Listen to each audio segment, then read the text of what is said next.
Good evening, everyone. My name is Patrick Osteen with Rhino-Leap Productions, and I will serve as the Master of Ceremonies this evening. Welcome to the 2025 Randolph County Community College Commencement Ceremony. How about it? Now, before we begin this joyous ceremony, please turn off or silence your cell phones and be courteous to those around you by refraining from talking during the ceremony. We also request that you do not stand in the aisles. Thank you for your attendance this evening, and we hope you enjoy the ceremony. Now, as you are able, please stand and direct your attention to the stage for the presentation of the colors by the Asheboro High School Air Force Junior ROTC and the singing of our national anthem by Marcus Lowry, who serves as the Guardian Ad Litem Supervisor in Randolph County with the North Carolina Administrative Office of the Courts.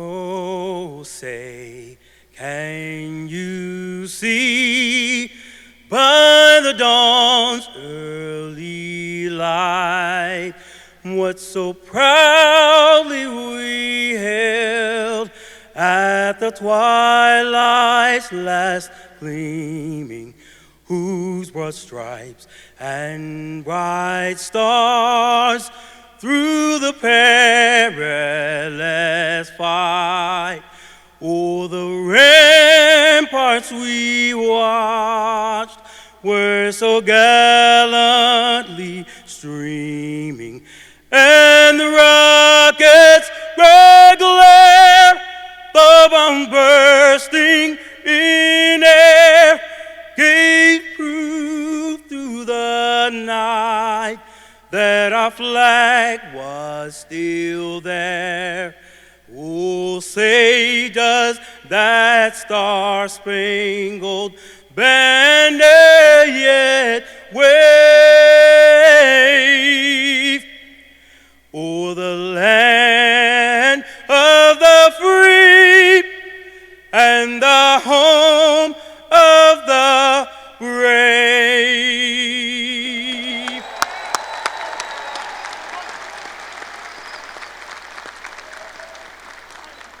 Absolutely. How about one more round of applause for our Asheboro High School Air Force Junior ROTC and Marcus Lowry? Outstanding. You may be seated. Again, welcome to the 2025 Randolph Community College Commencement Ceremony. We would like to begin by introducing the individuals you see on stage. So here at center stage, we have Dr. Shah Ardalan, who's the president and CEO of RCC. Next to him, we have Dr. Richard Carpenter, our commencement speaker.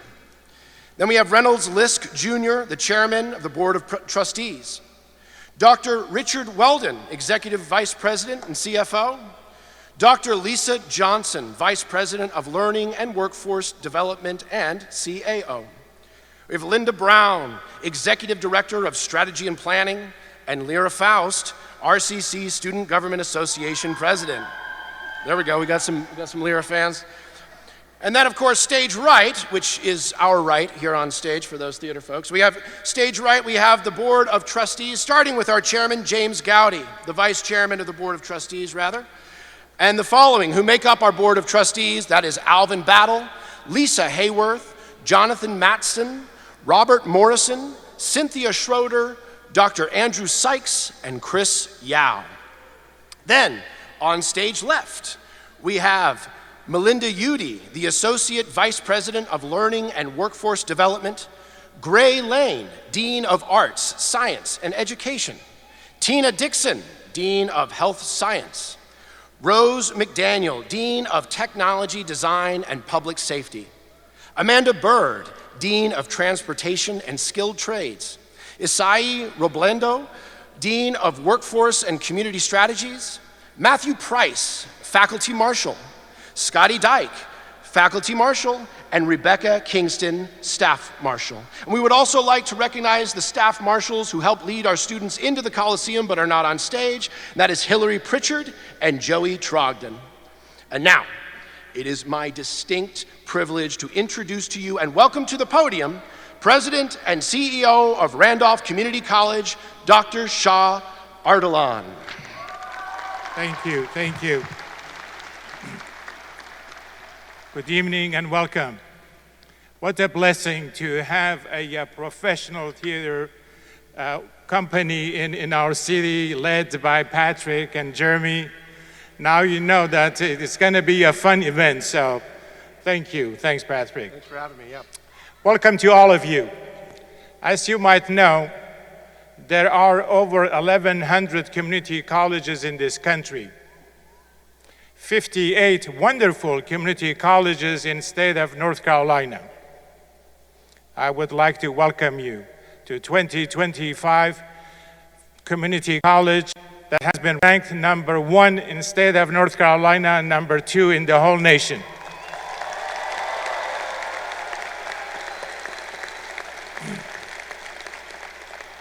This kind of distinction doesn't come by chance, especially when it's done by two independent organizations nationwide. It's the quality of faculty and staff and the caliber of students that we produce and graduate. So thank you so much. Let me be the first to congratulate all our students here tonight. Over this year, our Board of Trustees went through a comprehensive strategic planning process, and they came up with 4 imperatives that starts with access and ends with success. For access, we have done pretty well. This college has served over 9,500 students this year. As far as success, here it is. We have been giving over 1,300 credentials to over 1,000 students. So that's not a bad thing for 1 year of work. And as you know, each student normally impacts the life of at least 3 other students or members of the family, which means that your community college has impacted over 4,000 people forever in this county. So congratulations to all of you. Congratulations to our faculty and staff, and congratulations to our students. Thank you. So for whatever reason, I have 2 parts in tonight's program. The first part, I'm going to be recognizing some of you, some groups. Then the second part, you will hear my commencement speech, so be ready. First, again, I would like for all the students to stand and be recognized, and for me to congratulate you right now. So thank you and congratulations, class of 2025. Please stand and be recognized.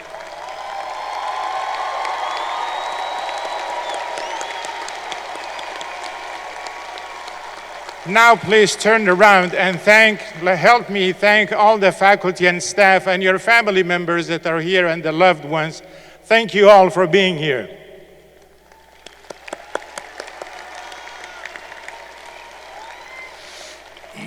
Please be seated. You're going to be doing a lot of this tonight, so be ready to exercise.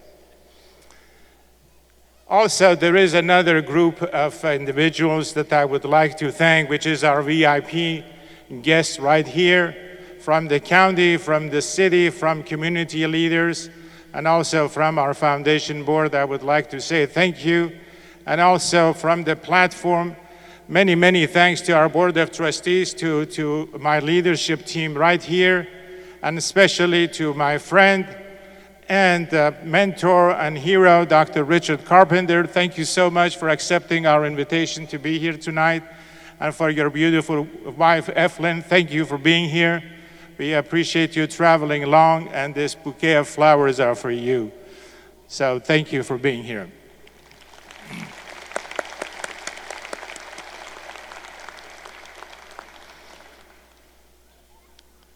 So special thanks are, as you know, as students, nobody can do much by themselves. So I want to say thank you to the families that are here.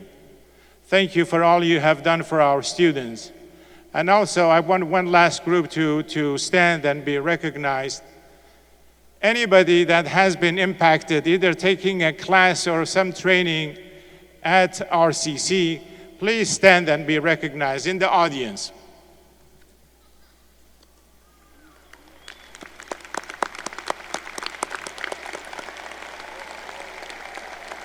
Thank you. You are also a member of RCC family, and many thanks to you that this college has been ranked #1.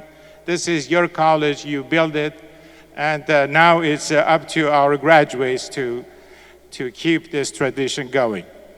So again, I just wanted to say thank you. I wanted to say welcome to all our trustees and to our distinguished guests, and I will see you towards the end of the program. Congratulations and welcome.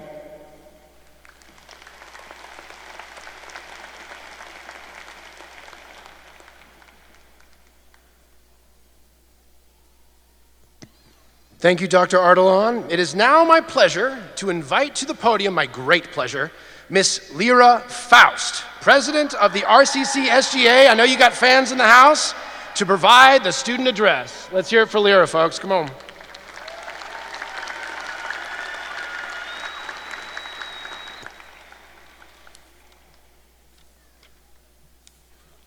Good afternoon, family, friends, faculty. To everyone that's concerned about how long this speech is going to be, I assure you, 3 minutes tops. For those I haven't had the pleasure of meeting, I'm Lyra Faust, the Student Government Association President. I started in the student government my first year as a representative for the URE Dreams. And my second year, I was vice president. My third year, I lost the presidential election and took the role of a secretary. And then my fourth year, I was elected as a president of the Student Government Association. Thank you so much for this privilege. As we step into this new stage of life, let's hold on to the memories and let go of the wandering what-ifs. The biggest lesson I have learned through my journey here is that it is what we make it. And looking in this room at these graduates, I would like to say, we've made it. Most importantly, welcome the graduating class of 2025. Let's take a moment to recognize how momentous this achievement is. Turn to your neighbor and say, we did it. Look to the people beside you, your instructors. Look them in the eyes and say, some of the things in the final weren't on the review. I'm joking. But look at them and say thank you. As your representative, I can assure you we wouldn't have made it here without them. They encouraged us, they challenged us, they frustrated us, but they made us better students. And now we're alumni. I am so proud of you, and you should be so proud of yourself.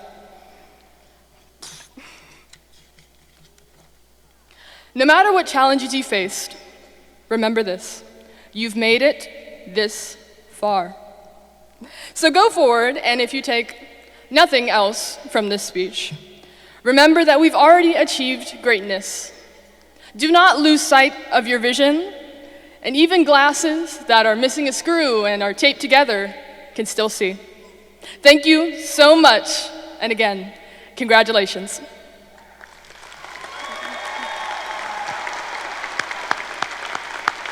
Thank you so much, Lyra. Now, it is my pleasure to invite to the podium Executive Director of Strategy and Planning, Linda Brown, to introduce our guest speaker, Dr. Richard Carpenter, who I know I just said his name, but she's going to tell you a lot more about him, and he's going to deliver the commencement address. Linda. Thank you. It's my pleasure and privilege tonight to introduce to you our commencement speaker, Dr. Richard Carpenter. At the age of 29, Dr. Carpenter became the youngest college president in America.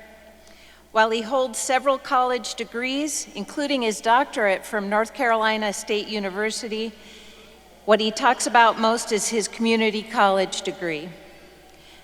With a career in higher education administration that spans 40 years, Dr. Carpenter served as president to 2 state systems, 5 community colleges, and as founding president of a private university in Indonesia, where he also established that country's first U.S. accredited community college.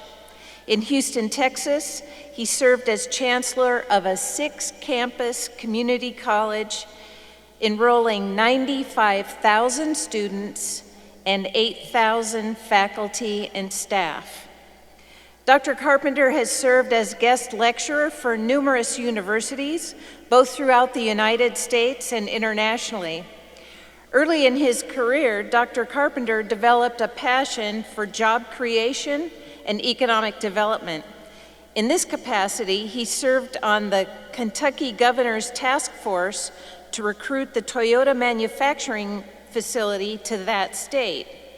Later, he served on the Alabama Governor's Task Force to recruit both the Boeing Rocket Manufacturing Center and the Mercedes SUV Manufacturing Center to Alabama. Lastly, Dr. Carpenter has implemented training and consulting programs internationally for companies like Boeing, Mercedes, Toyota, General Electric, and the U.S. Space and Rocket Center. And while in Las Vegas, Dr. Carpenter partnered with Steve Wynn Casinos to prepare the workforce for the first-time opening of casinos in Macau, China. Dr. Carpenter and his wife, Eflin, live half-time in Jakarta, Indonesia, but when he's home here in the U.S., you'll find him passionately engaged in Christian ministry to prison inmates. Please welcome to the podium Dr. Richard Carpenter.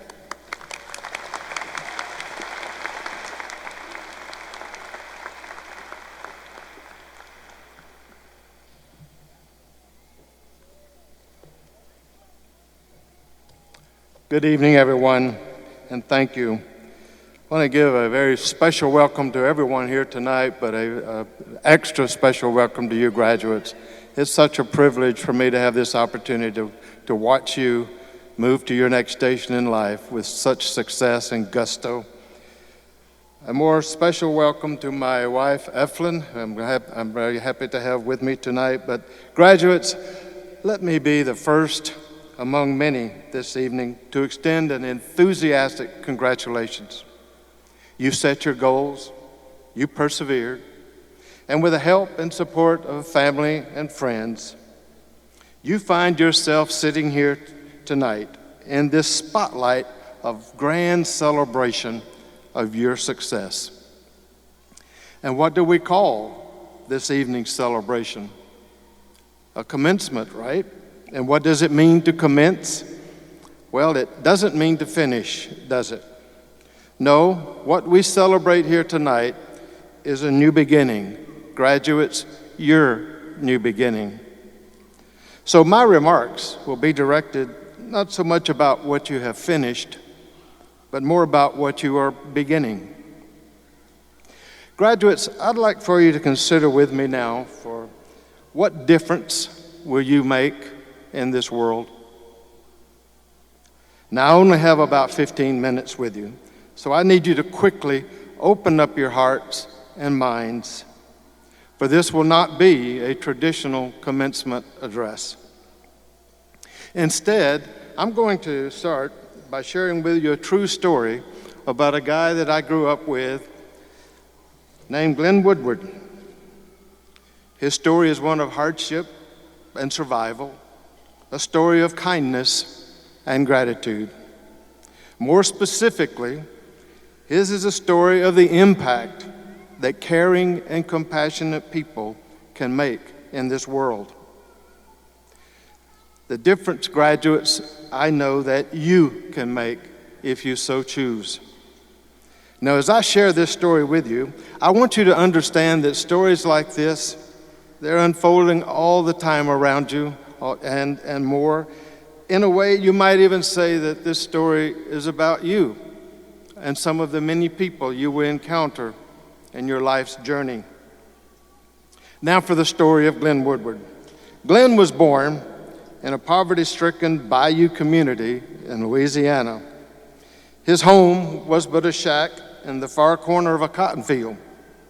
Leaky tin roof, no indoor toilet, no running water, and no electric fans to cool the hot summer nights. Glenn's father was seldom seen, and even then, deeply feared for his violent and abusive outbursts.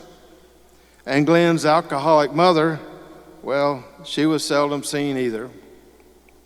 So with the absence of both his mother and father, Glenn was left, for the most part, in the care of his 6-year-old sister.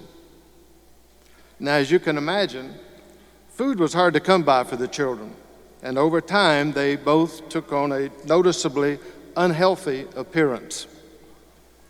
But one day, a helping hand came from that little community.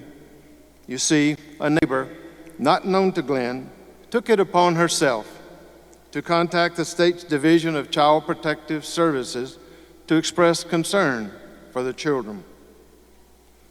And a few days later, a social worker appeared at Glenn's home and warned his mother that she might lose her children if she could not provide better care for them. And so things improved a bit for young Glenn, thanks to that neighbor who cared enough to extend a helping hand. So there they were, 4-year-old Glenn and his 6-year-old sister. As their mother would disappear for days and sometimes weeks at a time, the good neighbor would bring food for them. Again, she cared enough to extend a helping hand, and in so doing, made a difference. Then one fateful night, after months of absence, Glenn's drunken father came home, loaded Glenn and his sister in his car, and headed for the bars on Bourbon Street in New Orleans. Or as they say in the Crescent City, Nolans, laissez le bon temps rouler, let the good times roll. That night, Glenn and his sister sat on a Bourbon Street curb until the cold winds forced them into an alley for shelter. After a long wait, they watched in fear as their father exited the bar with a stranger and drove away. In that alley, Glenn and his sister would spend that night alone. The following day, though, they were spotted by a stranger who reported them to police. Again, a stranger who cared enough to extend a helping hand. Later that day, the state police took Glenn and his sister back to their home in that cotton field. They would never see their father again. You see, as they waited that night in the alley, their father was murdered. Now, all of this prompted the Division of Child Protective Services to force Glenn's mother to give up one of her children. She would choose Glenn. She packed his meager belongings in a paper bag. They said their goodbyes. Decades would pass before he would see her again. Now, Glenn's new home, though still poor, was so much better. He no longer felt the pangs of hunger. He no longer slept in a cold bed on the wintry night. And though rather strict, his new mother and father provided Glenn with his first taste of a parent's love. Two strangers who could take in a child, not their own, and love and provide for him. You see, they cared enough to make a difference. Now, graduates, unlike you, Glenn's mom and dad lacked any formal education. His mother was a sales clerk. His dad was a house painter. Yes, Glenn missed his sister, but life was good. For 6 wonderful years, until Glenn was 10 years old. Then, on Christmas Eve morning, his adopted dad called him to his bedside. As he sat there on the edge of his dad's bed, it was clear to young Glenn that something was dreadfully wrong. Suddenly, clutching his chest, his face contorted in pain, Glenn's dad uttered his final words. "Son, take care of your mother and get an education." The funeral was conducted the day after Christmas on a cold and rainy afternoon. In the weeks and months that followed, another stranger would spend time with Glenn. This man was considering adopting him. He was a friend of his deceased dad. This kind-hearted friend would take Glenn hunting and fishing and reflect upon the fond memories of his dad, helping him to get through the painful grieving process. You see, he too cared enough to extend a helping hand, and in so doing, made a difference. By this time, years had separated Glenn from his sister, and though not known to him at the time, she was experiencing some of life's hardest knocks. A rebellious child, she found trouble and was sent to what was then called a reform school. Today we call them juvenile detention centers, jails for kids. Sadly, Glenn's sister would find no helping hand. Now, graduates, for most of you, I know this was long before your time, but Elvis Presley had a hit named In the Ghetto, and there's a line in that song that goes like this: "People, can't you understand? The child needs a helping hand, or he'll grow up to be an angry young man someday." Well, this line would prove prophetic for Glenn's sister. Indeed, she was a very troubled girl, a child in need, who found no one to extend a helping hand. She eventually stole a police car and drove through the gates of that reform school. Of course, she was captured and would spend many years at a state prison in Texas. Though some years later she managed to find her freedom from prison, she never did regain her freedom from the drugs and eventually died from their effects. Try to imagine with me now the different path my life might have taken if someone had just cared enough to extend a helping hand. Well, I digress. Back to Glenn.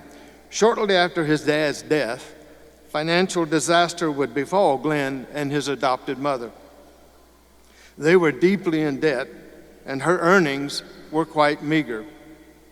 To keep their home, they were forced to sell almost everything they owned. But by the grace of God, they would manage to survive. To help with finances, Glenn would mow lawns and other jobs. And being a bit of an entrepreneur, he even raised and sold rabbits and dug earthworms to sell for fish bait. The banker, well, he was a kind man, gave them extra time to pay their debts. Yet again, someone who cared enough to extend a helping hand. A few years after his second dad's death, Glenn's adopted mom would remarry. By then, Glenn was a blossoming teenager, and he and his third dad, well, let's just say they never quite got along. Glenn would soon learn of his new dad's penchant for physical and psychological abuse and would find no opportunity for escape. Yet on more than one occasion, there would be someone to intercede to stop the senseless abuse. Now, I suspect Glenn remembers those people well, don't you? Again, they cared enough to extend a helping hand to make a difference. To escape the callous grip of his new dad, Glenn dropped out of school in the 11th grade.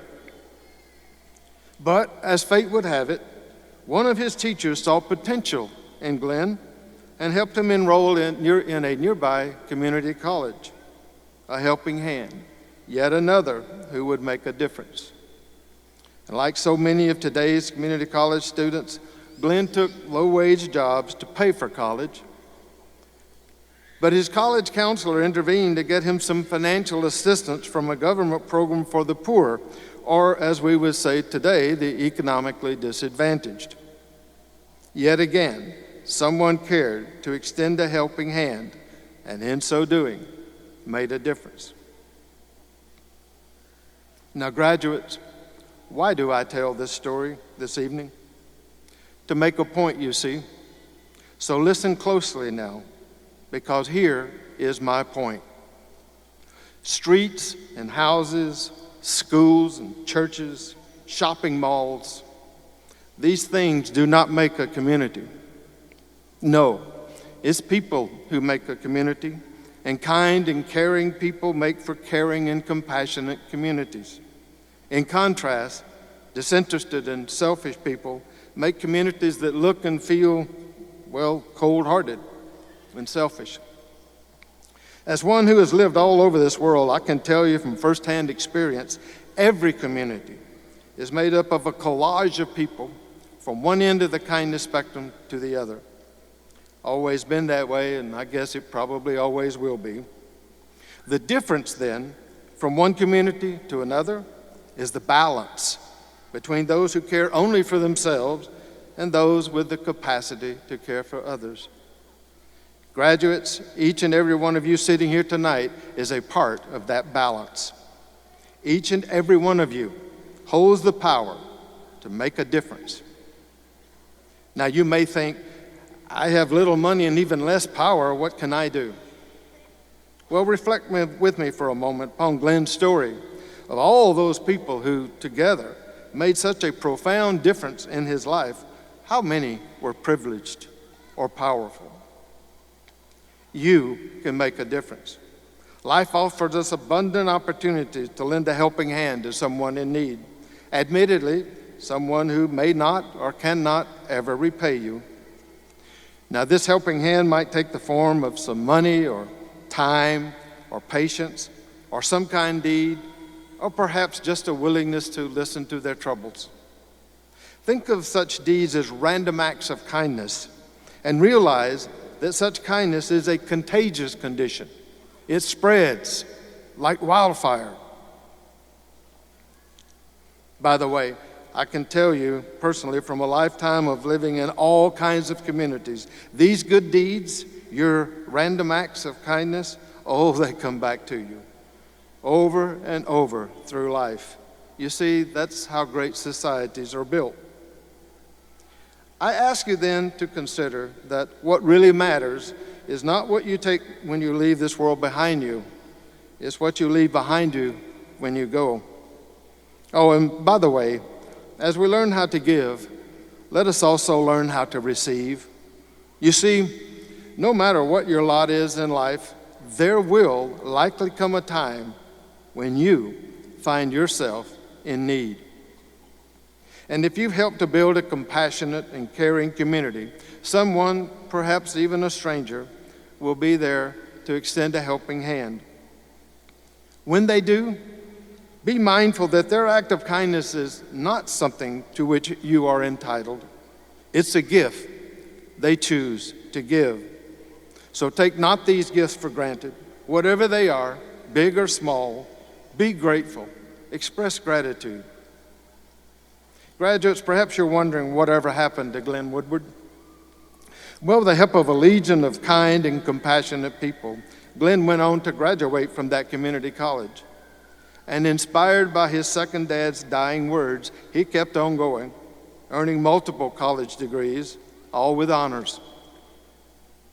Graduates, you are now college educated, and this will likely provide a better quality of life for you and for the people you love.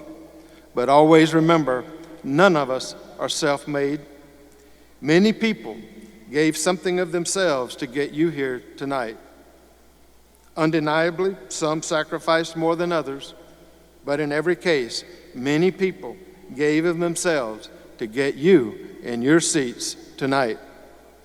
Appreciate them, acknowledge them, continue onward now, continue to better yourself, never stop learning.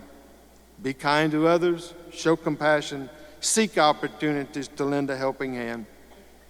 Do these things, and in the end, I am confident that you will leave this world a little better than you found it. You will make a difference. To you, the RCC class of 2025, gathered here this evening are the distinguished faculty and staff that led you to this academic achievement. The RCC Board of Trustees, President Ardalan and his administrative team, and all of your loving family, friends, and neighbors. All of these people together were your helping hands. Look at them now. See the joy in their faces as their hearts swell with pride for you. Graduates, would you stand now and join me in thanking them? Please stand.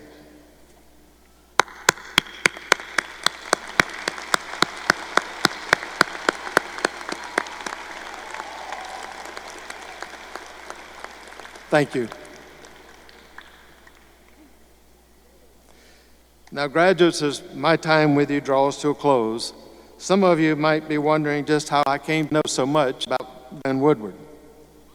Well, you see, in a dark corner in the closet at my home here in the U.S., there's this small lockbox filled with mementos of my life's journey.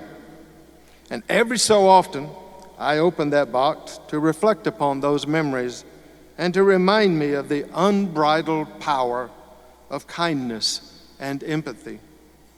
Among the first things I find in that box is my associate degree from Southwest Mississippi Community College. Now, there's a reason I place it here on the very top. You see, that associate degree would profoundly alter the course of my life. Like here at RCC, the faculty at that college were experts in their subject matter. But that subject matter was not what would change my life.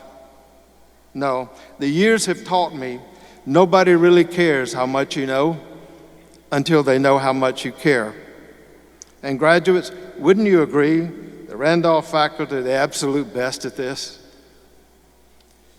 The most valuable thing they taught me at that community college, to believe in myself, and that made all the difference. As I continue through and sort the memories, I come across other degrees, including my doctorate from NC State. Here I pause to recall the sage advice of my adopted mother, and the advice I leave with you graduates tonight: never stop learning. Next comes the stack of expired passports that reminds me of the amazing and unlimited world of opportunities that education provides for us. Finally, as I reach the bottom of the stack, I come across an old, faded, and worn document. And it's this document that serves to remind me of the difference we can make in the lives of others. You see, this document is my original birth certificate. As I hold it in hand, I like to read aloud the name I see there: Richard Glenn Woodward. Graduates, it's been my distinct honor and privilege to share this auspicious occasion with you. Thank you for listening. As you progress now to the next chapter of your life, may the road rise up to meet you. May the wind always be at your back. May the sun shine warm on your face, the rains fall gently upon your fields, and may God hold you in the palm of his hand. Thank you.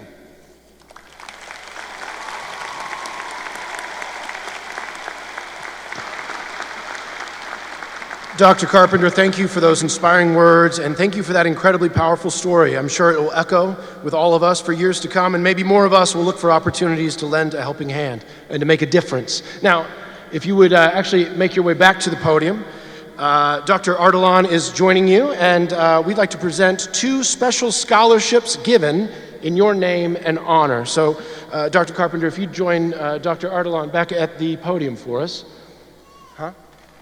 Oh, that's, yeah, so, now, these scholarships recognize 2 continuing students who've shown exceptional academic achievement and whose personal journeys reflect meaningful parallels with your own, Dr. Carpenter, and they are well on their way to future success. And tonight, we're proud to award each of them $1,000 in tribute to your presence, your contributions, and the lasting impact of your message. Now, we will invite them up one at a time. So first, please welcome Raul Martinez. Now, Raul is pursuing an associate arts degree. Let's give Raul a round of applause as he enters the stage.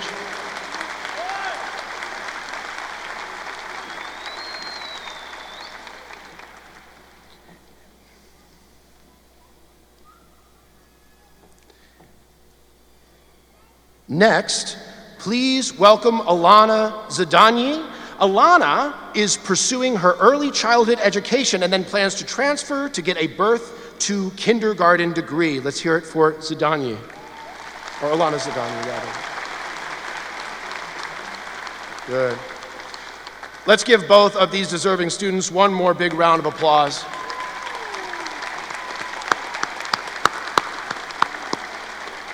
Congratulations, Raul and Alana, well deserved.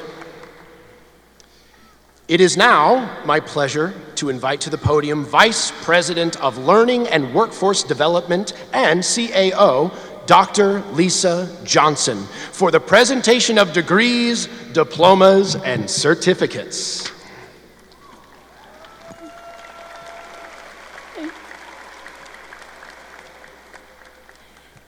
Good evening. This is truly my favorite day of the academic year. Every day I'm honored to serve as your Vice President of Learning and Workforce Development, but today is especially meaningful as we gather to celebrate the remarkable achievements of our graduates. I also want to take a moment to recognize and thank our exceptional faculty and staff whose dedication and guidance have helped shape each graduate's journey. Your commitment to excellence continues to transform lives and futures. So I'm going to have our faculty and staff stand for a second so we can give you a round of applause as you stand and be recognized.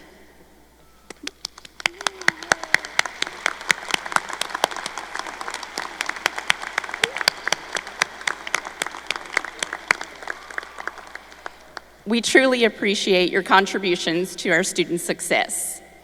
And finally, to our graduates, the class of 2025, congratulations.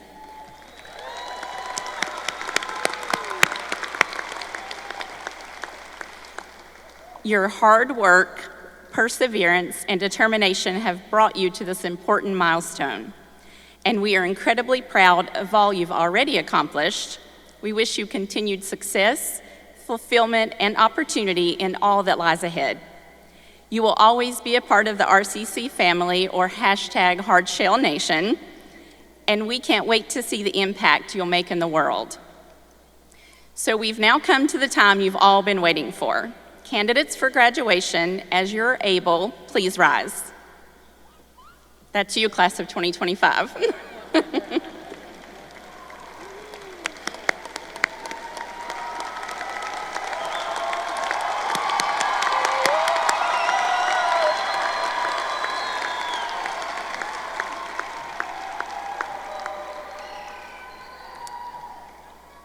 President Ardalan and Board of Trustees, it gives me great pleasure to present to you these candidates for graduation. On behalf of the faculty of Randolph Community College, I certify that these candidates have fulfilled the graduation and completion requirements for their respective programs of study, as prescribed by the college and the North Carolina Community College system, and recommend that you confer upon them the certificates, diplomas, and degrees for which they have qualified. Congratulations.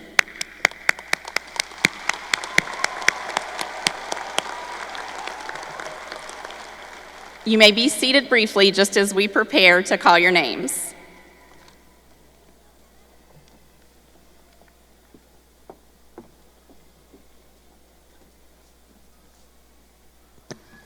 All right, here we go.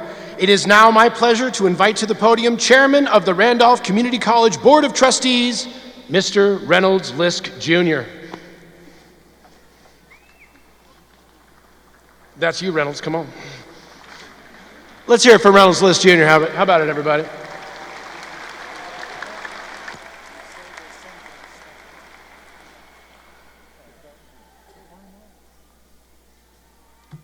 Good evening. As you are all able, will our graduates please rise?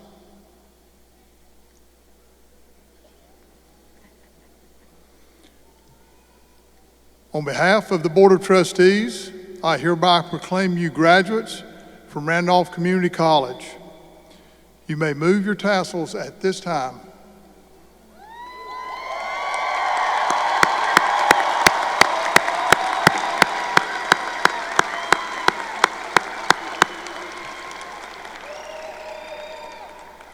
Congratulations to all of you for all the hard work, all the sleepless nights, all those tough days when you didn't think you were going to make it, but you're here. But congratulations, and wish you much success in your future endeavors, whatever it may be. Thank you. Congratulations.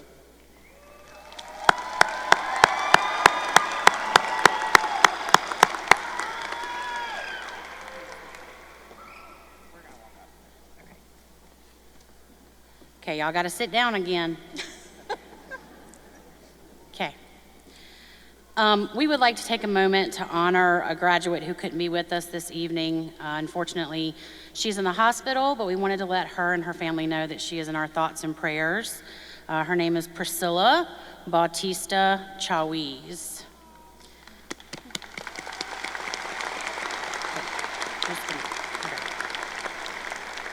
Will the first row of graduates please stand?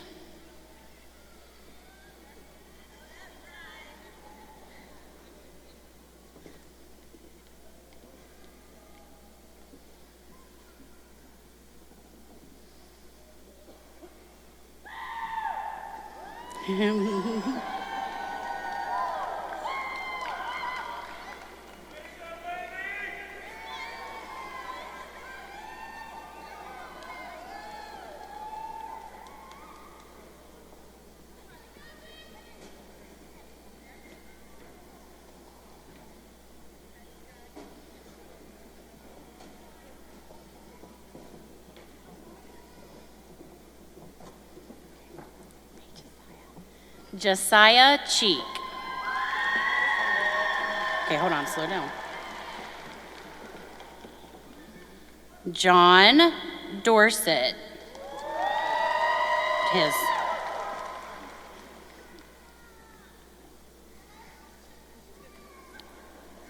Christy Ferguson.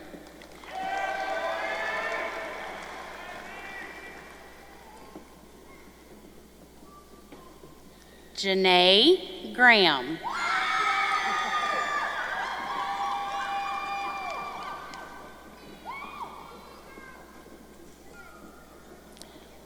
Ryan Grossi.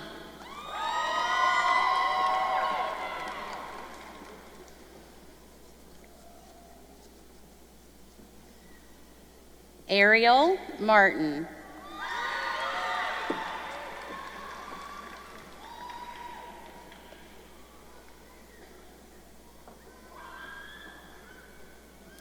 Landon Ortega Amerson.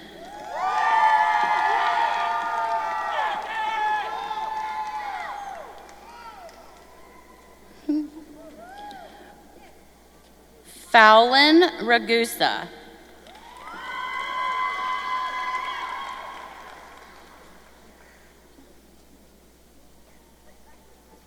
Jacob Sparks.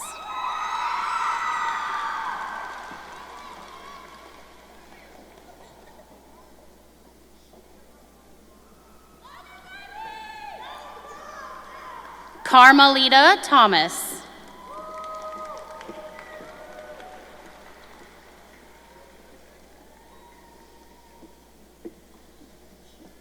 Karina Basurto Hernandez.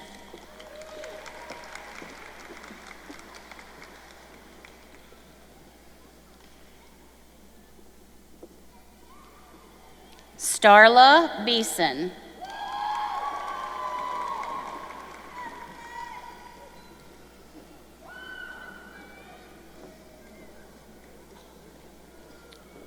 Bridget Bunnell.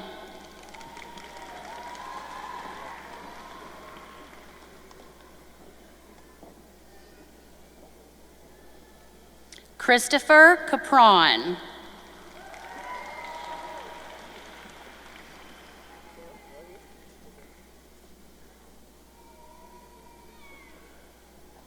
Cecilia Cruz.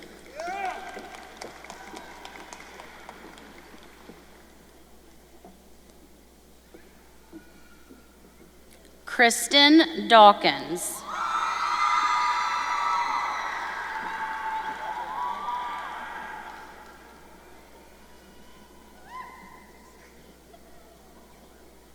Amani Dockery.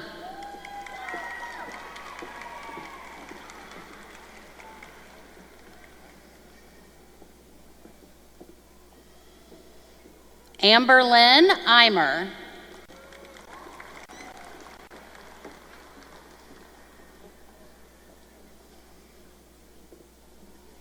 Brenda Garcia Vasquez.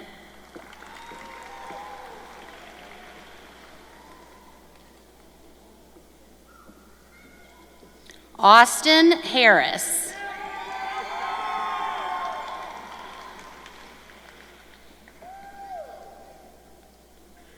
Addison Hedgecock.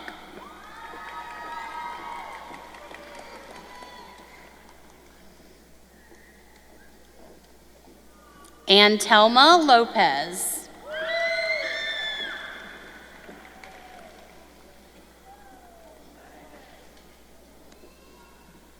Jasmine Martinez Reyes.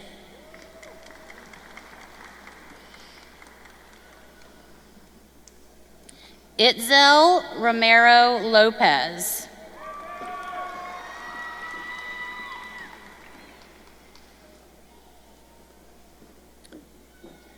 Logan Sexton.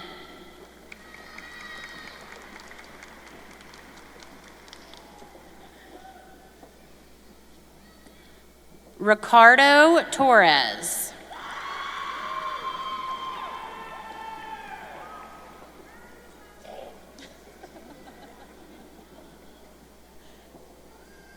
Misty Watt Penn.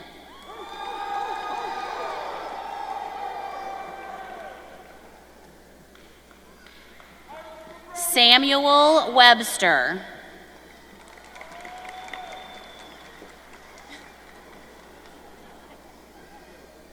Logan Albright.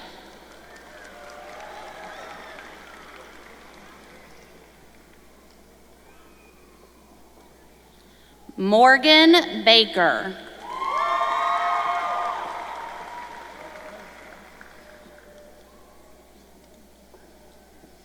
Ariel Burrows.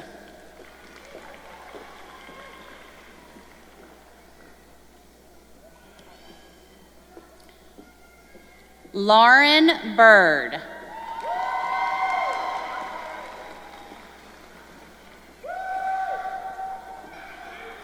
Preston Clay.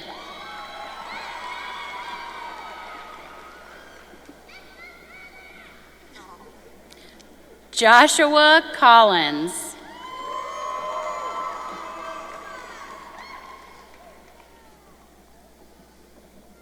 Kevin Dominguez Cardle.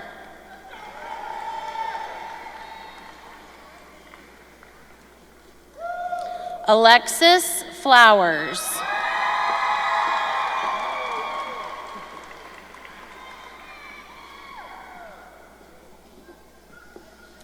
Ada Gonzalez.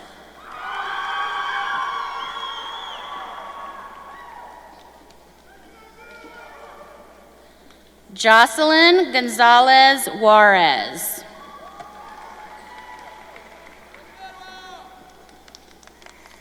Christopher Hall.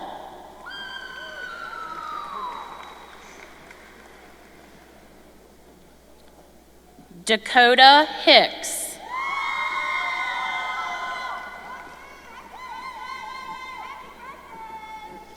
Connor Hill.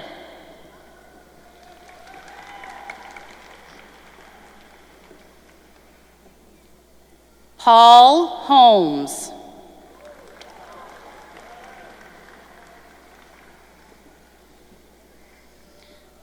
Vivian Hosterman.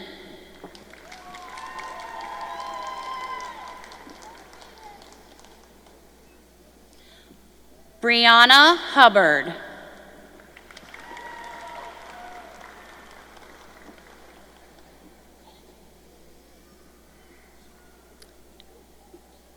Jasmine Jimenez.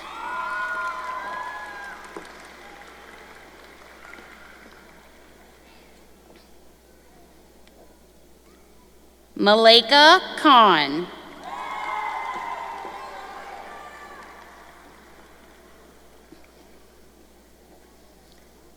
Braylon Kidd.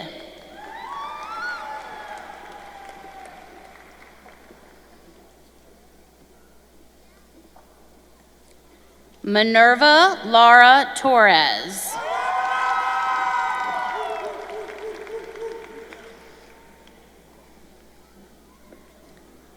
Blake Leonard.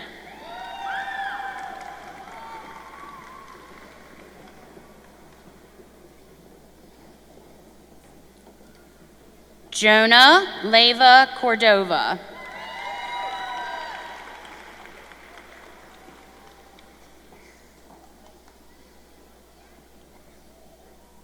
Jonathan Lopez Bautista.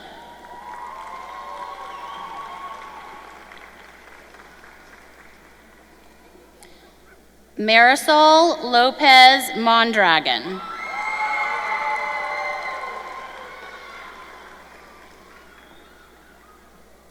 Rebecca Manuel Munoz.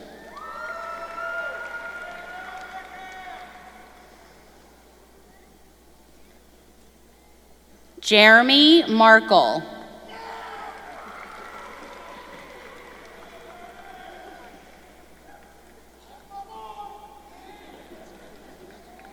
Joshua Mathai.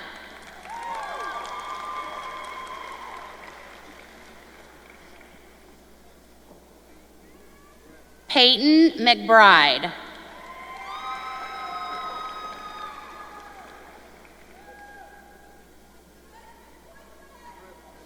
Hannah McNeil.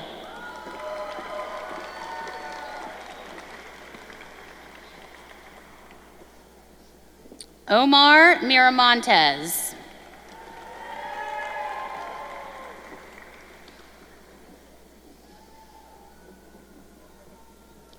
Lauren Morris.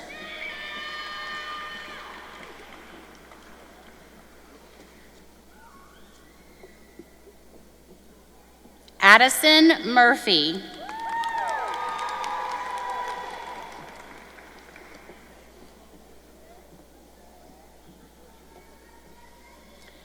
Dewey New.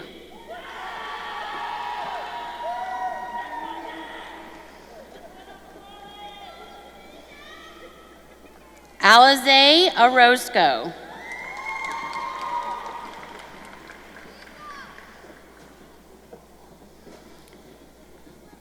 Yarlise Ponce Rebellar.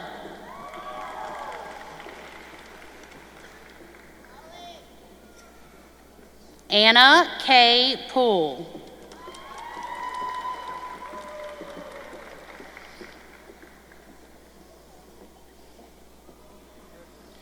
Shadea Pugh.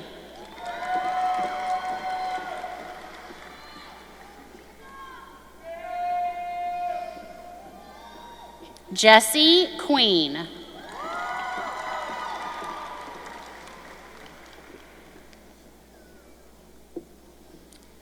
Diane Rodriguez Beltran.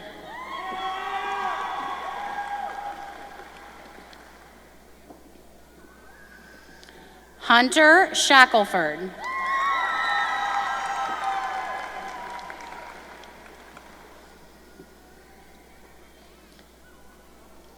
Janine Starks.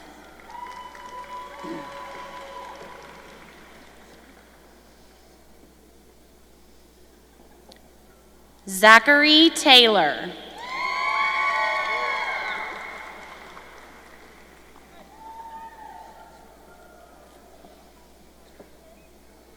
Rowan Wagner.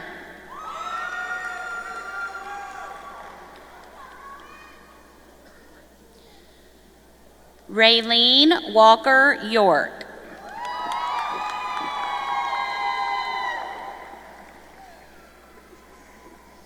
Dakota Wallace.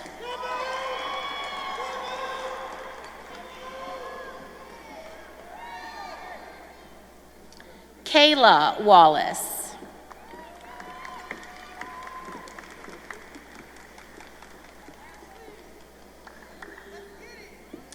Logan Wallace. Got lots of Wallaces.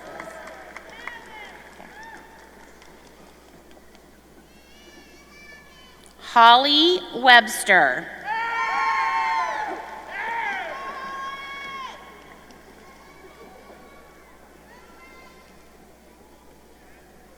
Asandi Eason.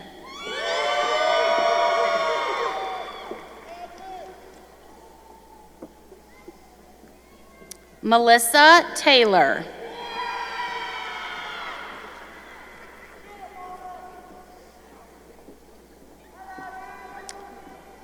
Yancy Zarilla Ramirez.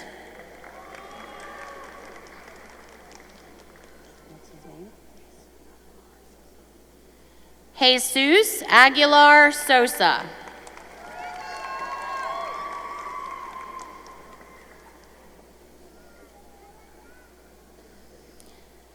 Dita Ahmed.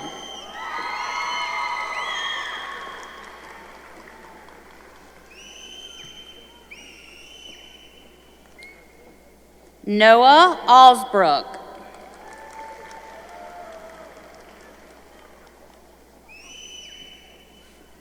Zachary Baker.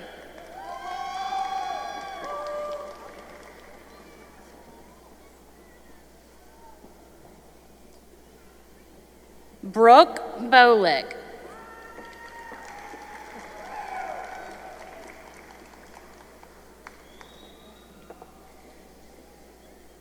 Kevin Bustos.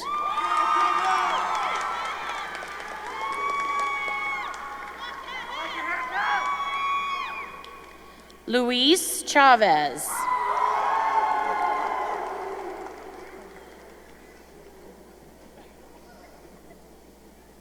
Jada Clodfelter.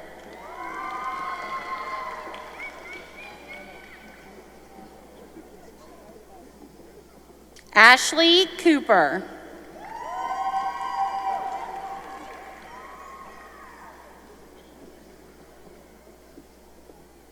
Ashley Crowder.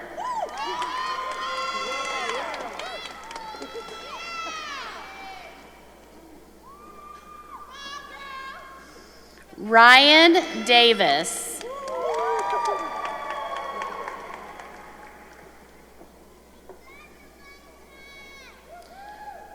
Muhammad Dilshad.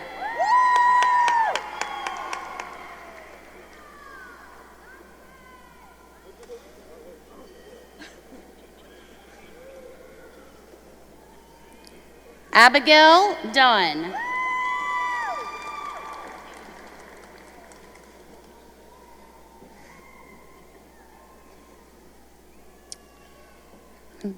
Eliza Duranzo.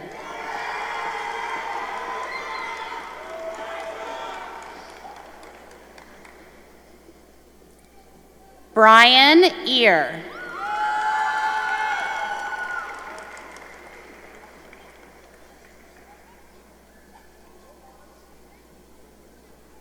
Leandra Espinoza.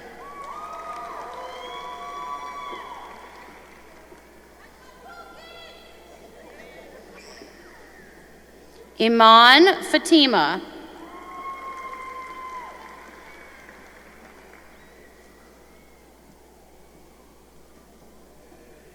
Daniel Fernandez.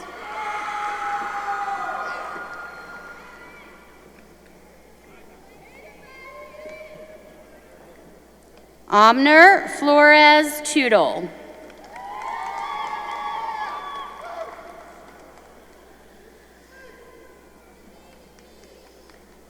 Lyra Faust.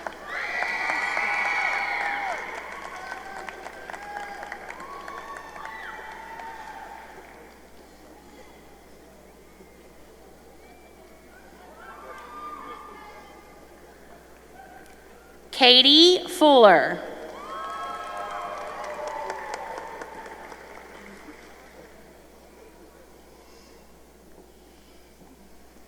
Maria Garcia.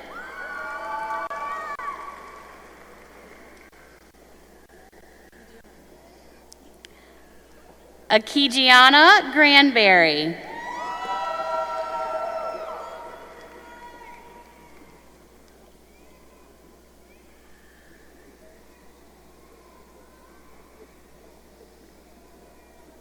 Caleb Grant.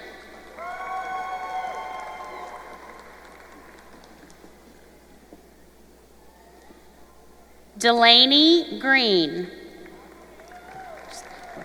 Shake your hand.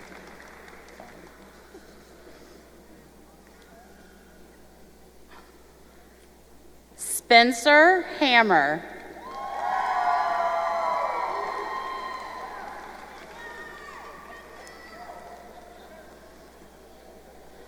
Avery Heskett.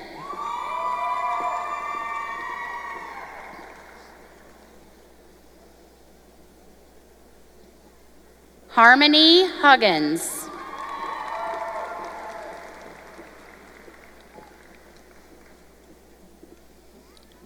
Armand Khan.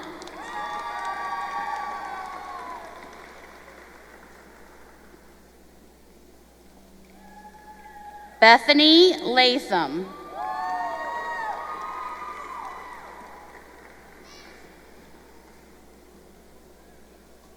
Alvin Liu.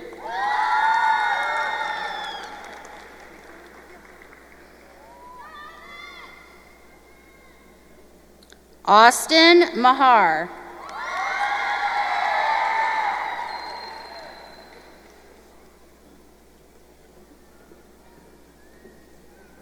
Balin Moore.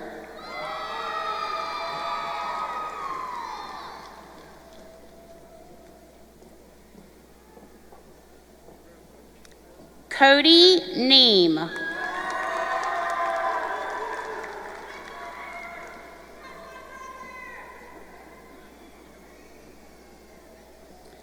Manon Nguyen.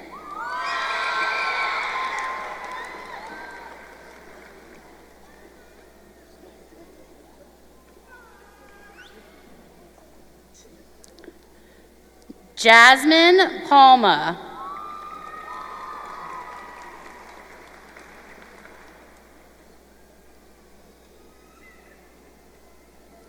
Vanessa Perez Vences.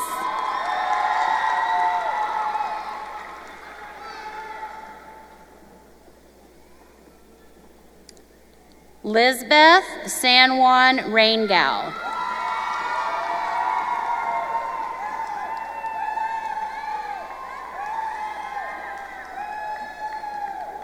Ruben Robles.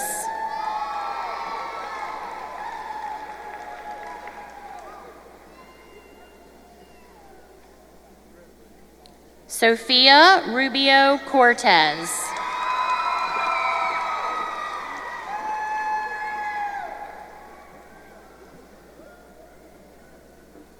Sabrina Snyder.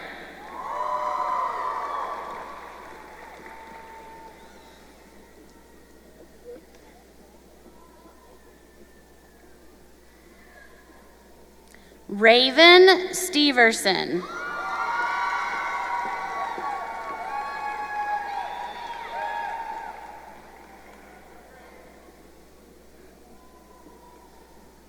Hayden Weatherman.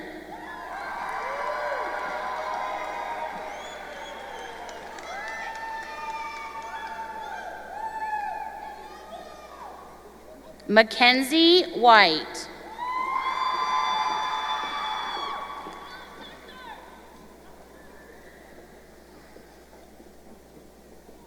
Sailor Wyand.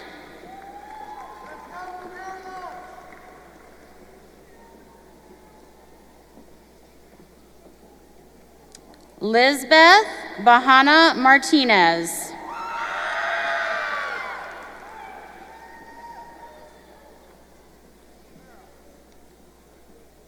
Daphne Batten.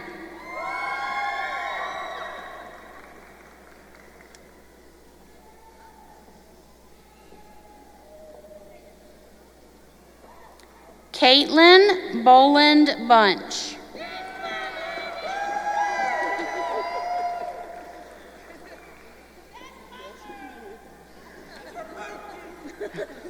Dana Brown.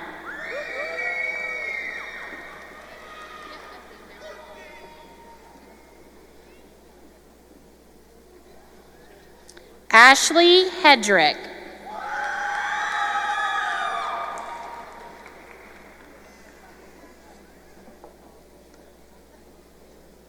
Mariah Mills.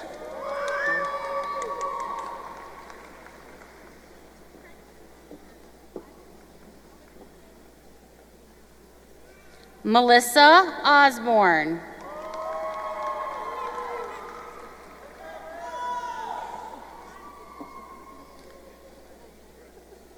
Brianna Stefanov.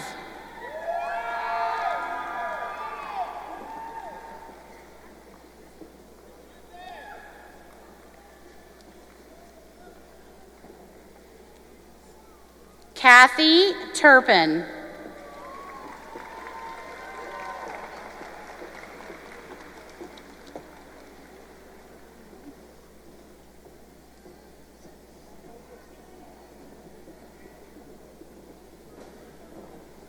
Sarah Whitfield.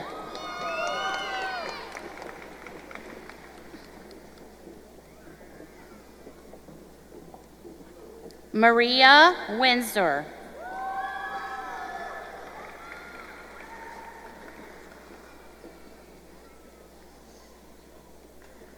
Sarah Grace Ballard.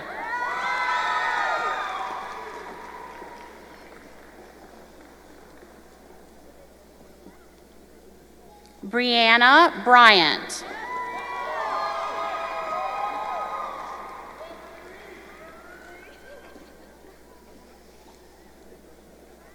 Faith Davis.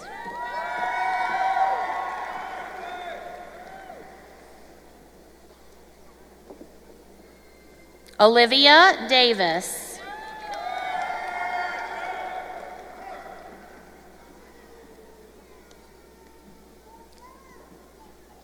Hannah Dove.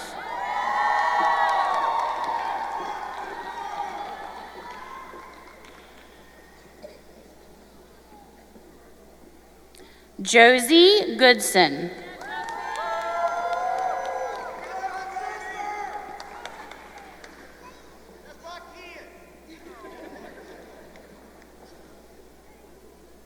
Michaela Hall.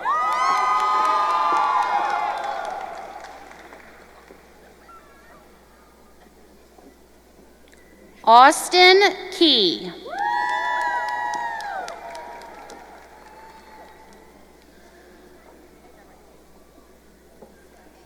Caitlin Laxton.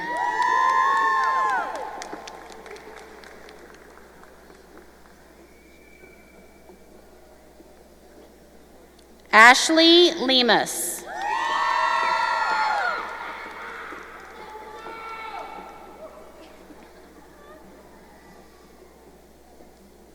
Jasmine Lofton.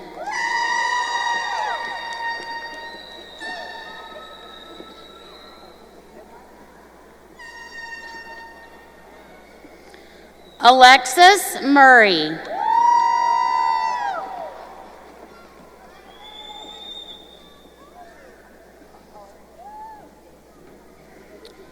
Jessica Palmieri.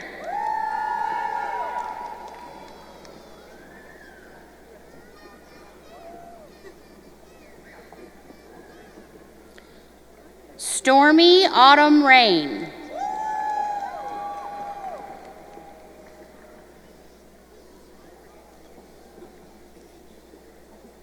Karen Romero.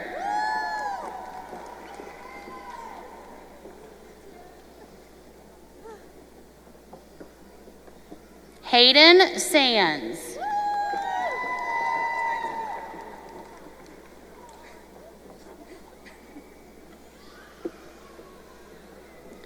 Titanika Walker.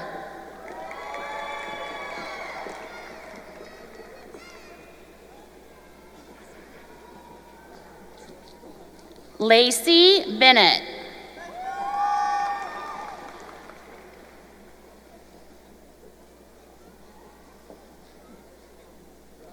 Cameron Chapman.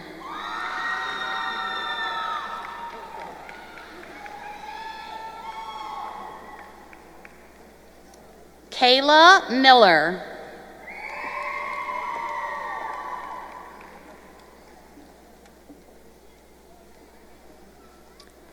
Melissa Brito.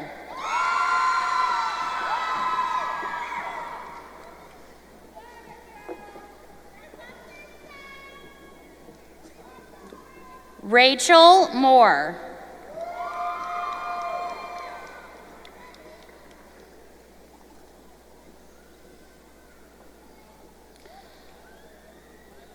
Paola Arroyo.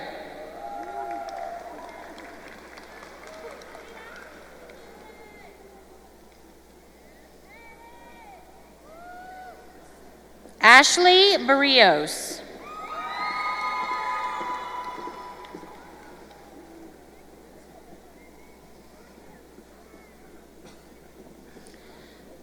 Carla Garcia Herrera.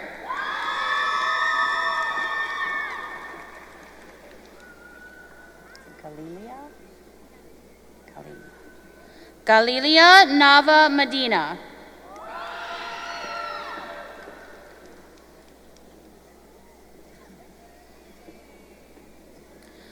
Dulce Garnica Salinas.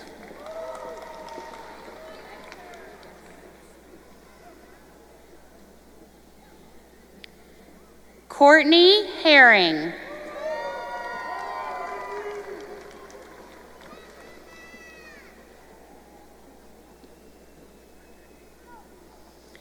Sandra Hogue.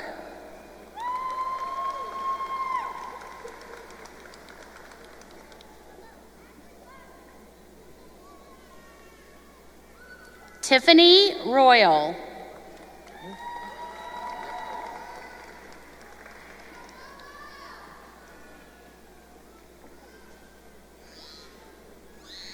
Shantae Sewell.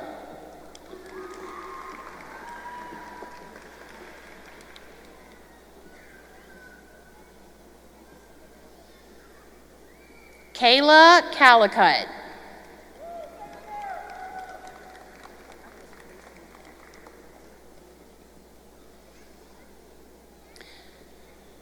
Chastity Cook.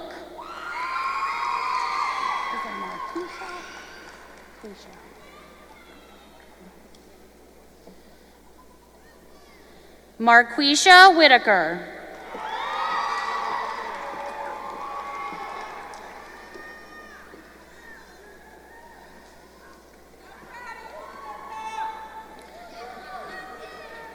Yadira Sadalver Perez.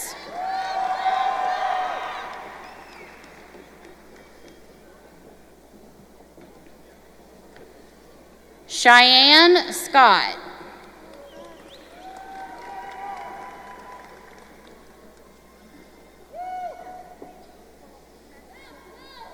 Natalia Sales Arsignaga.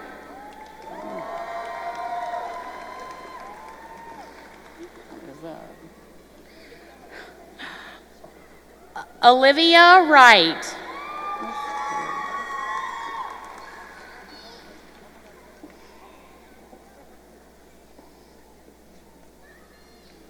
Kaylin Engel.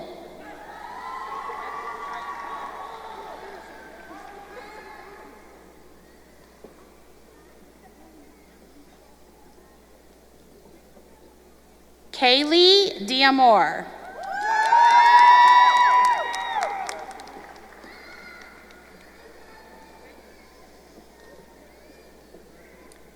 Lydia Davis.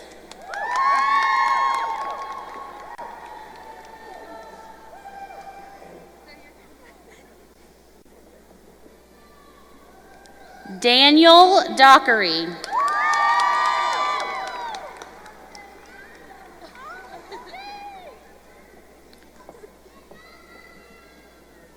Trinity Hatchell.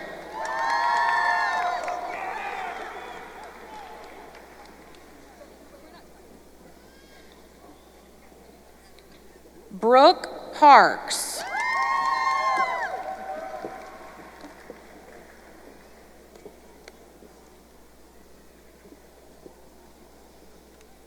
Sarah Post.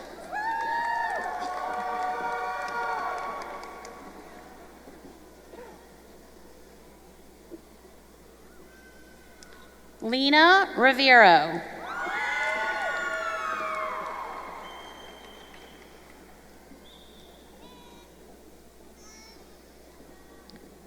Victoria Rodriguez Tellez.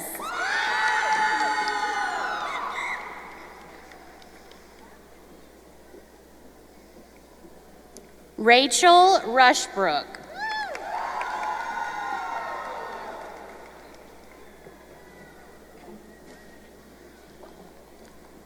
Kristen Wyrick.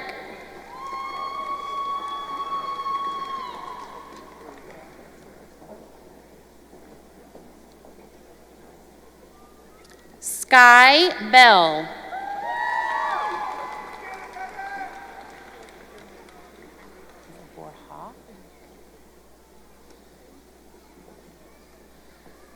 Chelsea Borja.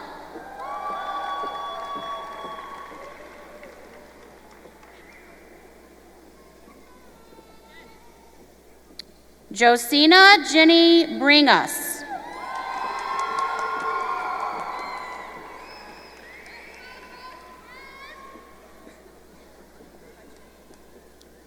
Mytasia Dormaville.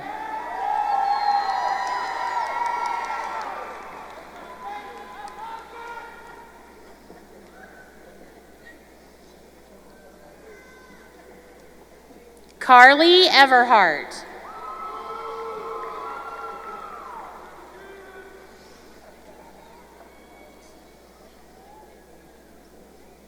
Caitlin Fain.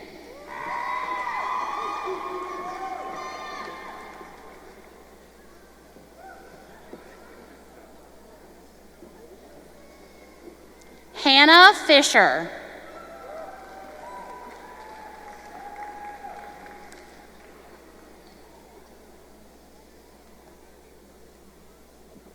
Amber Flatt. Is it Talia or Talia? Talia. Talia Jimenez.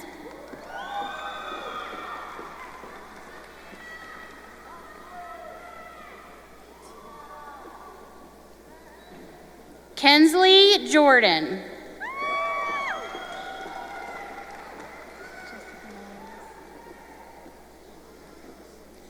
Jessica Juarez.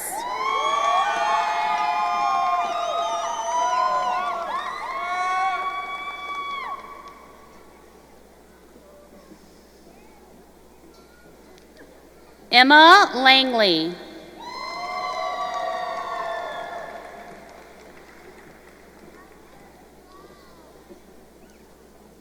Chloe Paige Leonard.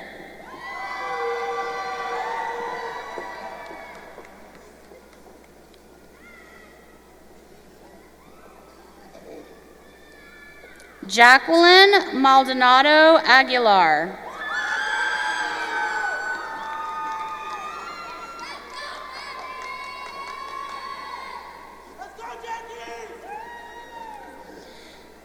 Adriana Martinez Pinada.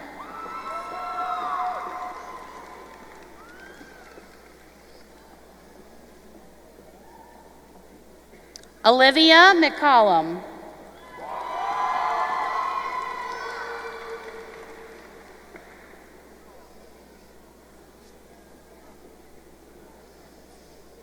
Gabriela Rodriguez.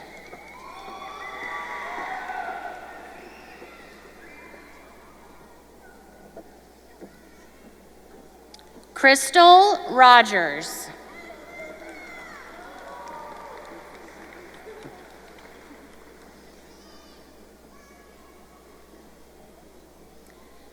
Mackenzie Schroeder.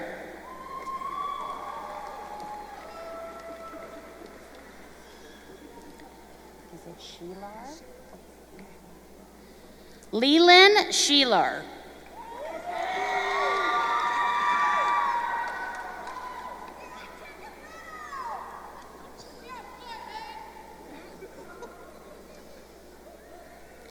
Emma Stalvey.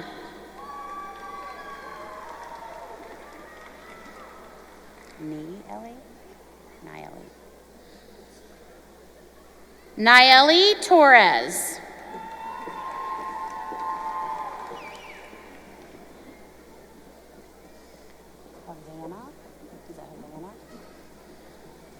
Havana Wansley. Is it Waugh? Taylor Waugh.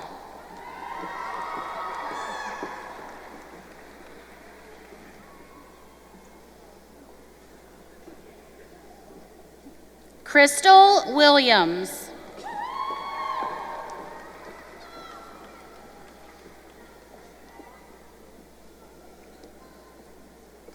Emily Woods.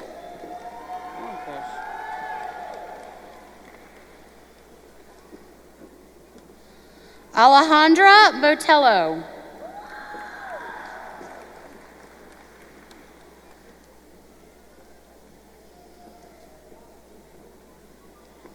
Ashley Chichacon.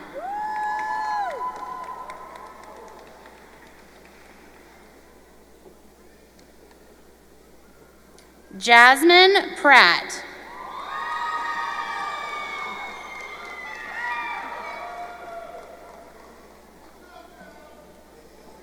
Kimberly Alvarez.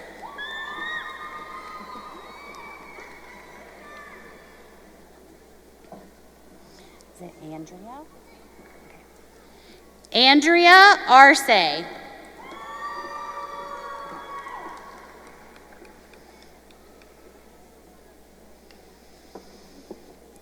Casey Baldwin.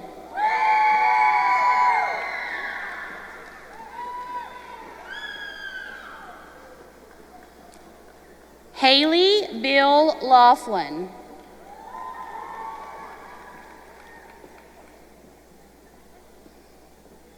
Samantha Brock.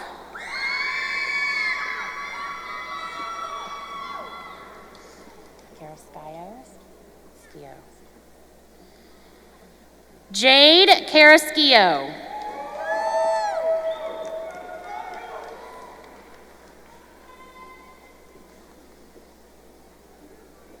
Guadalupe Gonzalez.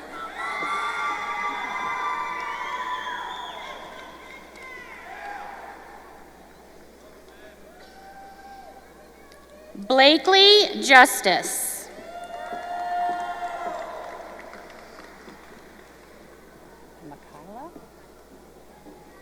Makayla Mantooth.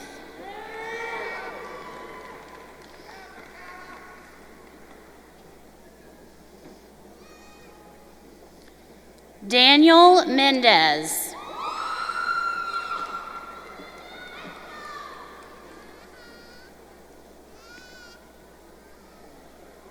Thomas Nichols.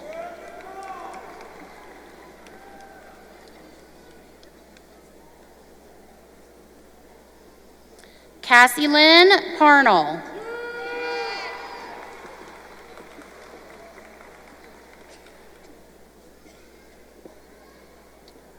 Jordana Randlett.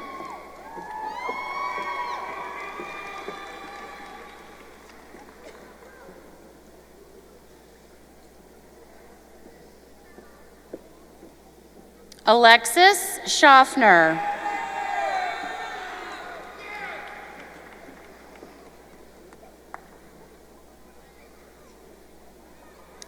Zachary Nunn.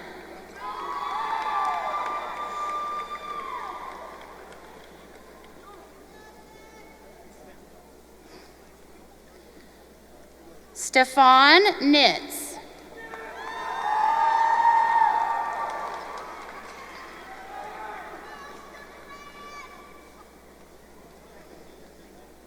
Sam Fraley.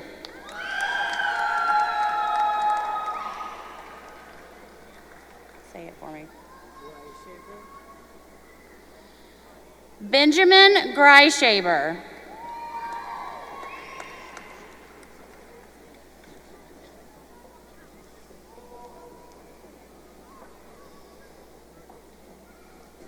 Margaret Walton.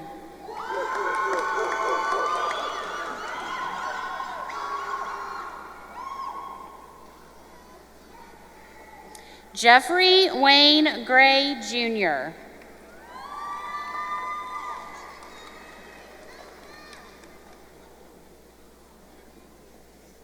Zachary Hayes.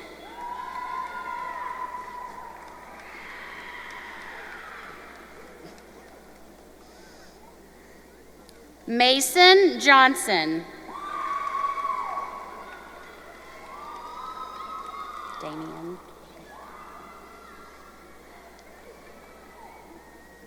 Damian Meadows.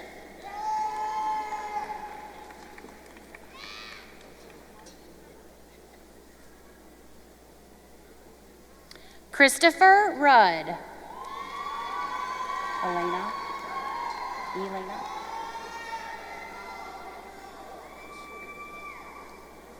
Elena Brown.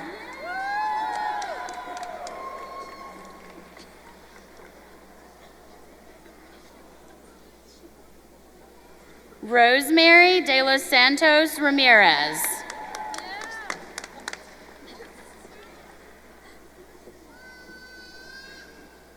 Chloe Douglas.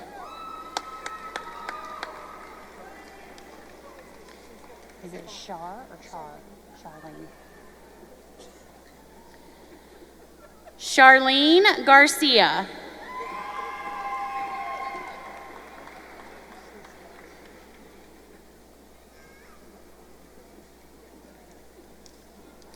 Valeria Chivez Rodriguez.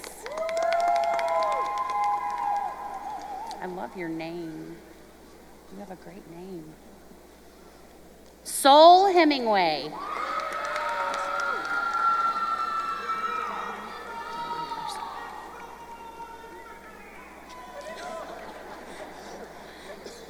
Devon Carson.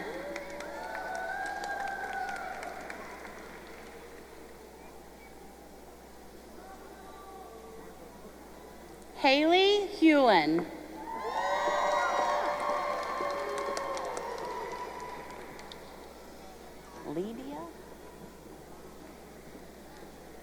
Lydia Johnson.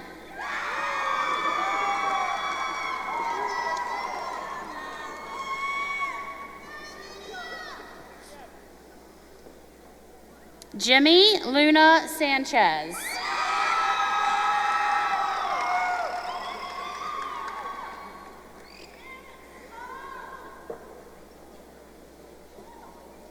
Henry Walton.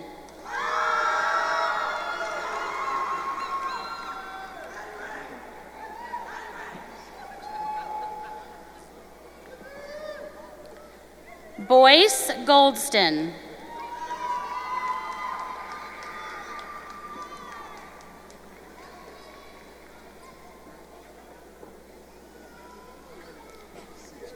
Quentin Loris.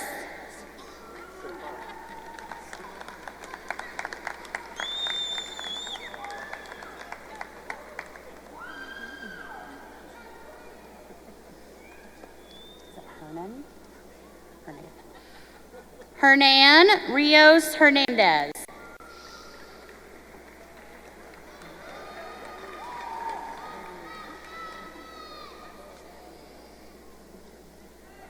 Lucas Hamrick.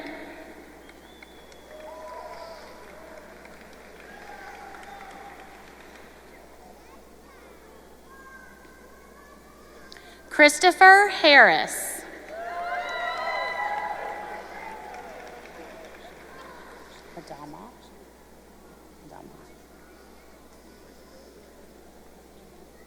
Marcus Adama.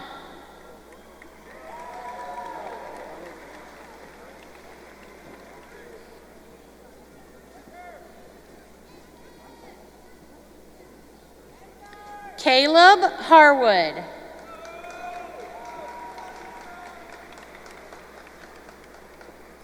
Is it Andres? Andreas Martinez Silva.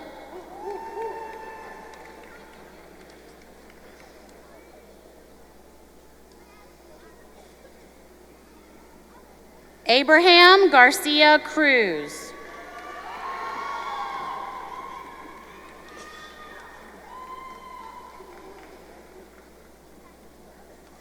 Dylan Smith.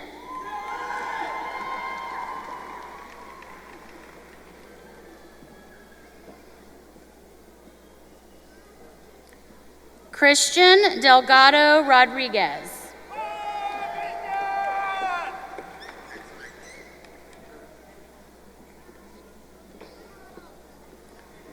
Jorge Reyes.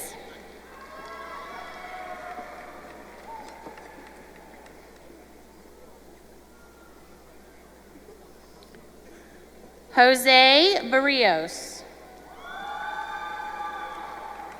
it Moses? Moses Falco.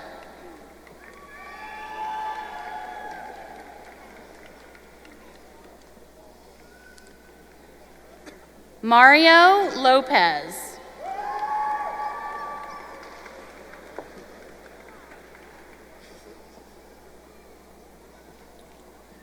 Jose Margarito Martin.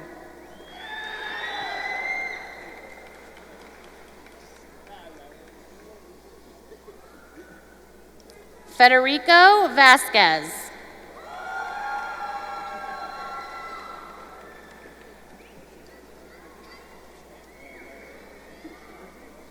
Jacob Hughes.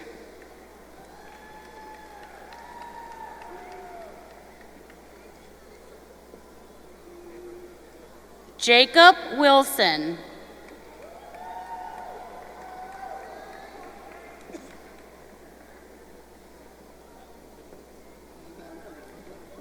Robert Ginther. Kevin.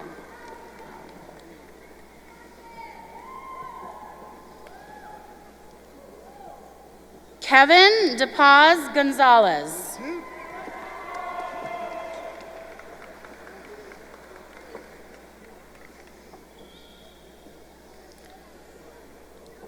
Luis Diaz Diaz.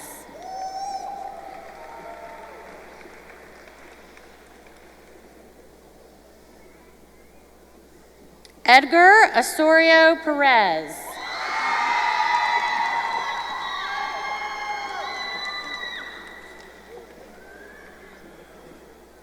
Isaiah Antis. Is it Adam? Hayden. Aiden DeNova.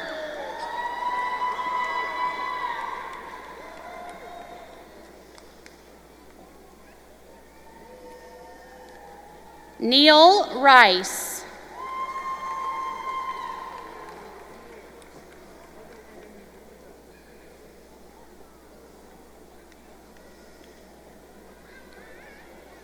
Reese Beeson.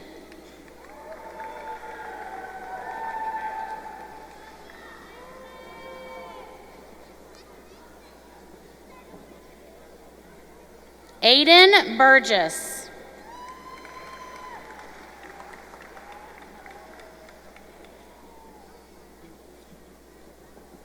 J.D. Bennett.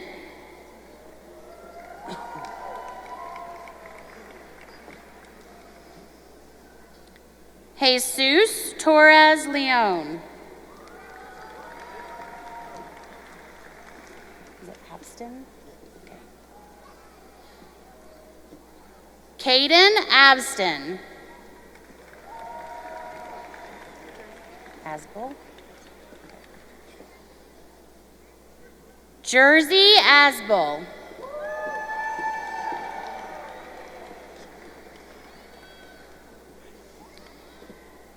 Nikki Bledsoe.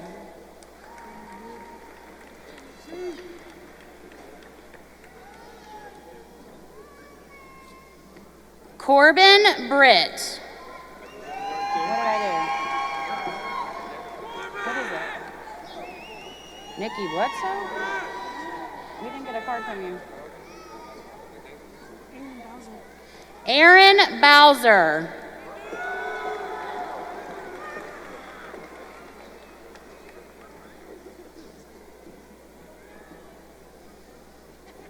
Haley Brown.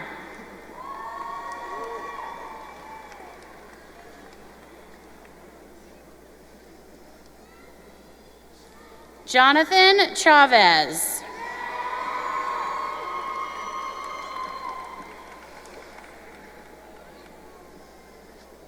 Brody Cox.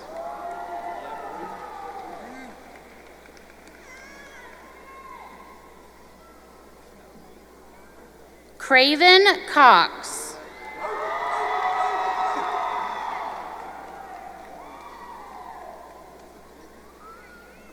Aaron Fernandez.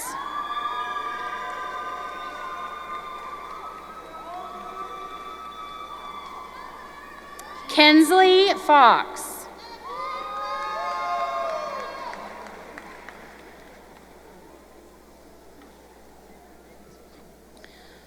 Robert Hayes.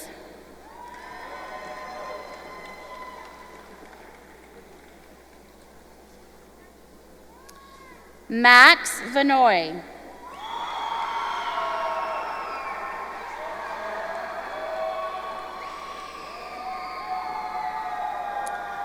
Hensel Galliano Ayea.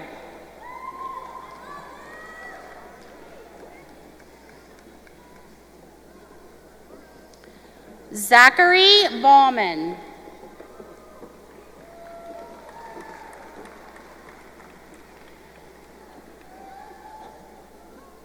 Ethan Wallace.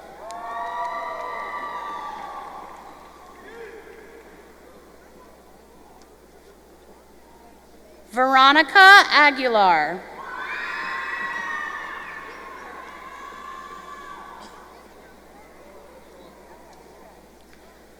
Cynthia Lawless.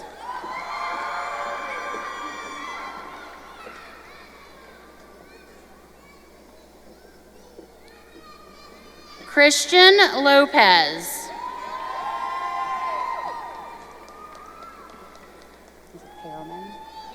Here. Amy Pierman.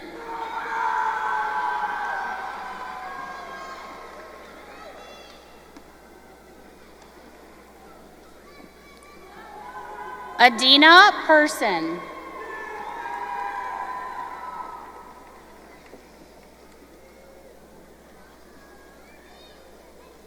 Brittany Sneed.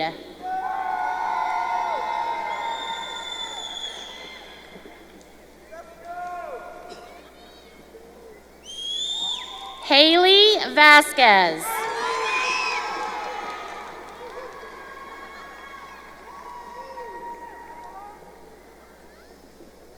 Emily Leonard.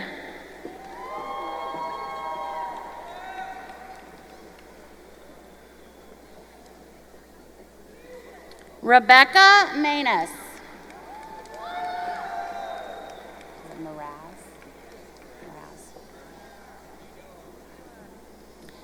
Jacob Mraz.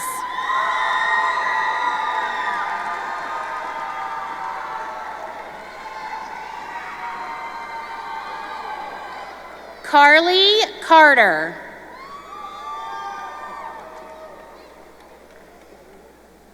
Is it Kreitz? Hayden Kreitz. Dumas.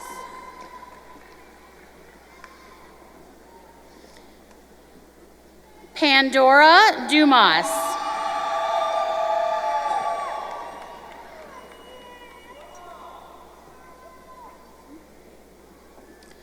Joanna Duran Cuevas.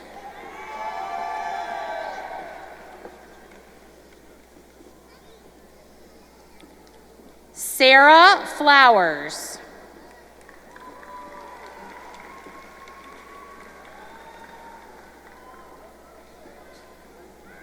Aurora Graves.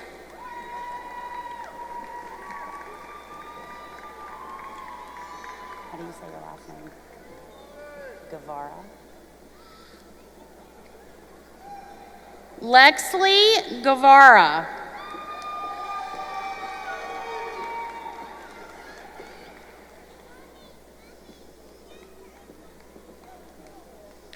John Hodges.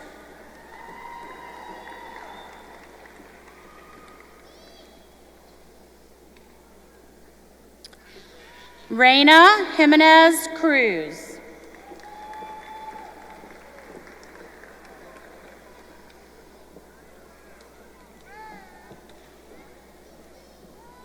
Aubriana Kivett.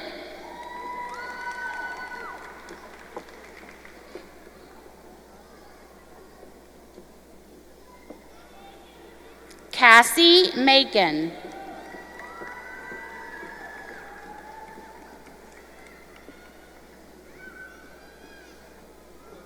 Cadence May.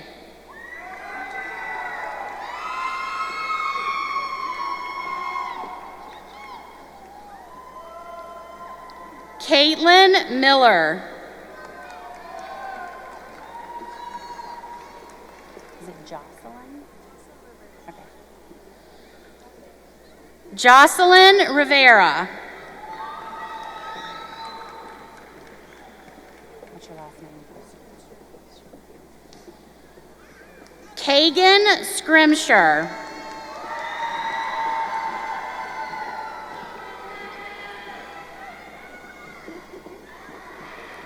Maya Shields.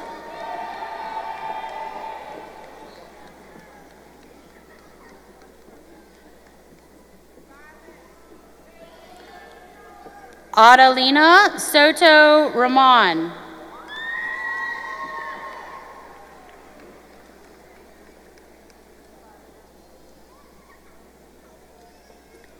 Kennedy Strickland.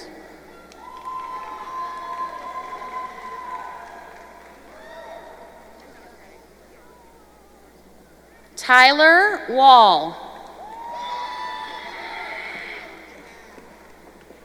How do I say your first name? Isela? Isela Bello.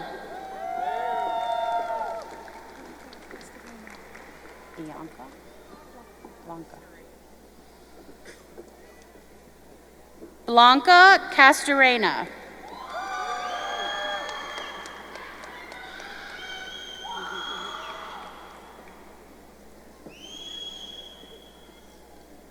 Tina Kivett.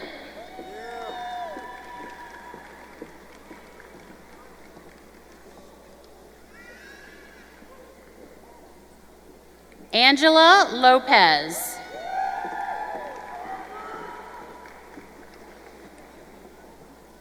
How do I say your name? Aaliyah Miller.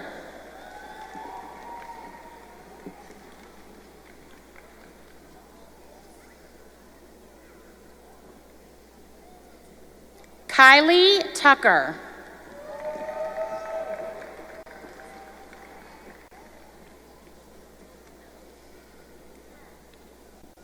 Jace Voss.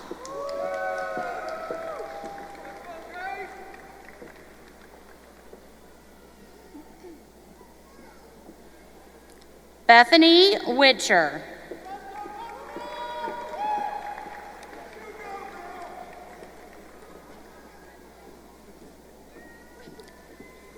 Jean John Arce Avias.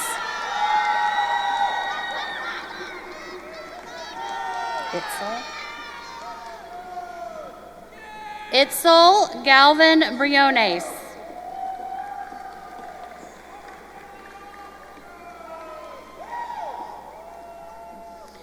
Giovanni Nunez.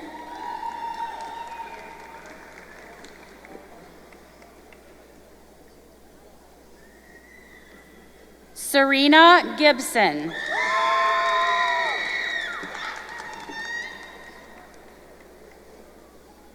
Say your last name. Valdivinos.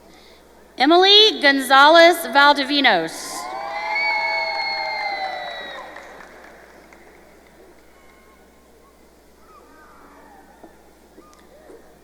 Justice Kivett.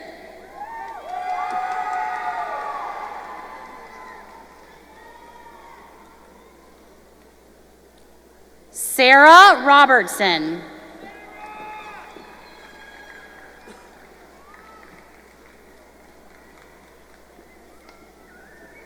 Elizabeth Turner.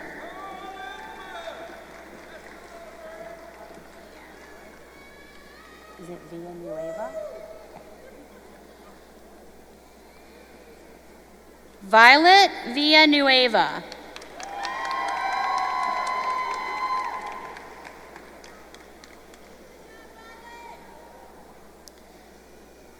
Jamie Wesolowski.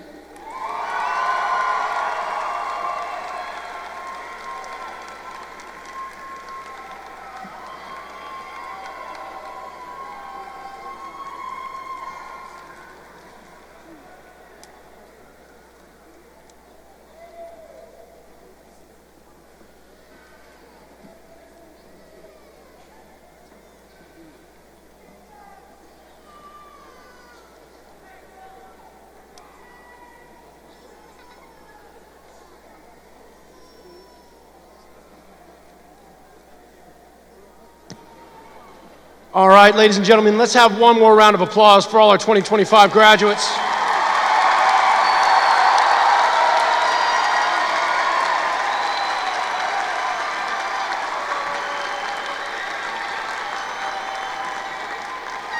Now, for those of you who have been to a graduation before, you might have noticed that I called Reynolds up to do the tassel change a little early, but we're just going to move on like that's normal, so I apologize to Reynolds for that one. But now, as we near the end of the ceremony, I would like to ask President and CEO Dr. Ardalan to provide our closing remarks. Dr. Ardalan. Thank you, thank you. What a special moment to see all these smiles. You know, this is one of those priceless moments that in the life of any educator. So thank you for sharing it with us. Thank you for the families for being here. Now is the second part of my speech, and I asked some of you, what is the best commencement speech? You said the shortest ever. So, and I asked faculty, they said the same. I said, what is the best speech? They said the shortest. So I said, okay, I'm going to Google it and find out what is in the history, what has been the shortest commencement speech. So it has been 2 minutes and 6 words. So I guess I have to beat that, right? So my speech should be less than 2 minutes and less than 6 words. So I'm gonna say, be proud and make us proud. So congratulations, all of you. Thank you again, thank you.